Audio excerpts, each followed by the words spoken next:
Ako stalno osjećaš da si zarobljen u krugu neuspjeha i stalno razmišljaš šta još može poći po zlu, vjerojatno imaš navike koje uništavaju tvoj potencijal. Na kraju ću ti pokazati kako prekinuti te štetne obrasce i osloboditi se ograničenja koja ti onemogućavaju dostizanje ciljeva. Ja sam vaš današnji voditelj, a sada ćemo zajedno otkriti kako se osloboditi tih uništavajućih navika. Prvo, moramo priznati da sve što postignemo u životu počinje s našim mislima i navikama.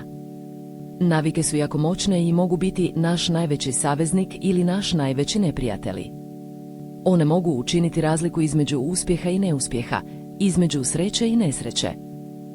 Prva navika koja uništava potencijal jest stalno izvinjavanje. Ljudi koji su uvježbali opravdavati svoje neuspjele pokušaje i nikad ne uzimaju stvarnu odgovornost za svoj život, nikad neće napredovati. Oni će uvijek imati izgovor zašto nisu uspjeli ili zašto nisu ostvarili što su željeli. Druga navika jest strah od promjene. Ljudi koji se boje izići iz svoje zone komfora, koji se boje riskirati i pokušati nešto novo, nikad neće otkriti svoj pravi potencijal. Oni će uvijek biti zarobljeni u istom starom rutinskom životu, a nikad neće dostići svoje ciljeve. Treća navika jest negativan stav. Ljudi koji su stalno negativni, koji misle da sve što se događa u njihovom životu je loše, nikad neće biti u stanju dostići svoj potencijal.